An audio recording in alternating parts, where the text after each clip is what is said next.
Good morning everybody, myself Acharya Vishwan. आज logarithm के कुछ बेसिक से कॉन्सेप्ट्स या फॉर्मूले आपसे डिस्कस करूँगा ताकि ये कई बार यूज़ होते हैं तो ये हमें आने चाहिए, इसके बारे में आपसे डिस्कस करूँगा। So first question is log a to the base b is equal to c, so it implies a is equals to b raised to power c। तो b जो है यहाँ पे इसको बेस कहते हैं, तो अगर ऐसा है तो इसका मतलब होगा a is equal to b raised to power c। यहाँ पर हमने एज्यूम किया कि ए बी दोनों पॉजिटिव हैं। Next is log 1 to the base a is equal to 0।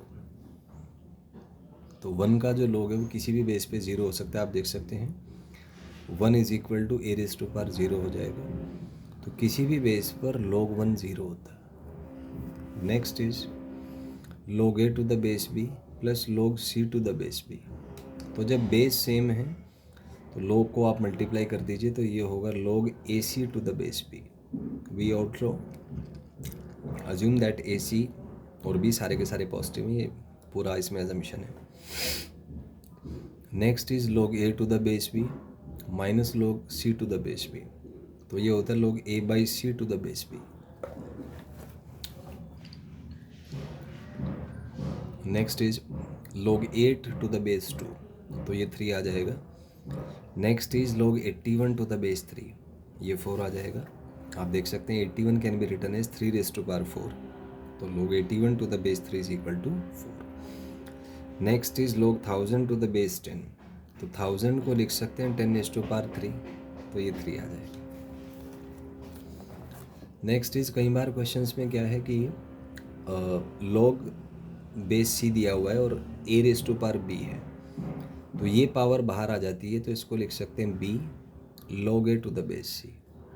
Next is log a to the base a जो 1 होता है। Next is log 9 to the base 3, ये 2 आ जाएगा क्योंकि 9 can be written as 3 raise to power 2। Next is log 12 to the base 2 plus log 4 to the base 2, तो ये दोनों मल्टीप्लाई हो जाएंगे तो आ जाएगा log 48 to the base 2। Next is log 50 to the base 2 minus log 25 to the base 2, ये आ जाएगा log 50 by 25 to the base 2, ये 2 होता है तो log 2 the base 2 is equal to 1। Next is log 10 base पे 10 इज टू पावर 4, तो 4 बाहर आ जाएगा। log 10 टू द बेस 10 जो कि 1 होता है, तो ये 4 आ जाएगा। Next is log 32 to the base 2, 5 आ जाएगा क्योंकि 32 होता है 2 raise to power 5। Next is log 2 power 1/4, तो 1/4 को 2 रेज टू पावर -2 लिखा जा सकता है, तो इसको लिख सकते हैं log 2 to the base 2 to the power -2, ये आ जाएगा -2 log 2 टू द बेस 2, तो -2 ये 1 होता है, तो ये आपका -2 आ जाएगा। Next is log 0.01 to the base 10।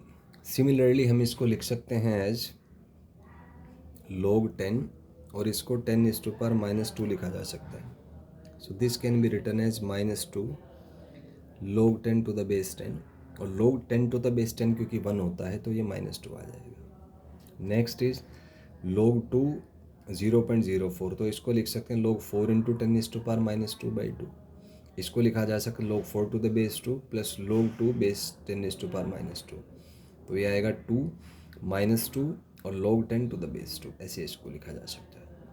Next is log 12 to the base 2 plus log 4 to the base 2, base same है तो ये मल्टीप्लाई हो जाएंगे, तो ये आ जाएगा log 48 to the base 2। Next is log 12 to the base 2 minus log 4 to the base 2, subtract हो रहे हैं तो डिवाइड हो जाएगा log 12/4 जो कि 3 होता है base 2। Next is log 48 to the base 2 plus 2 base 2, add हो रहे हैं तो मल्टीप्लाई हो जाएगा log 96 to the base 2। Next is log 48 to the base 2 minus log 2 to the base 2, तो सब्ट्रैक्ट हो रहे हैं तो डिवाइड हो जाएगा, तो log 48/2 होता है log 24 टू द बेस 2 यहाँ से। Next is log 96 to the base 4 minus log 4 to the base 4, तो ये आएगा 96/4 24 to the base 4। Next is log 100 to the base 2 minus log 10 to the base 2, तो ये सब्ट्रैक्ट हो रहे हैं तो डिवाइड हो जाएगा, ये आएगा log 10 टू द बेस 2। तो इस तरीके से आपने देखा कि ये सब log के बेसिक फंक्शंस हैं। कई बार ये छोटी छोटी चीज़ें हैं, लेकिन हमें अगर क्लियर नहीं होती तो क्वेश्चन हमारा अड़ जाता है, नहीं हो पाता, तो ये सारे बेसिक टर्म्स हैं, आप इसको रिवाइज़ कर सकते हैं, जिससे अपन अगर क्वेश्चन में कहीं इन्फॉर्मेशन यूज़ होती है तो उसको हम आसानी से बना सकते हैं। Thank you and have a nice day.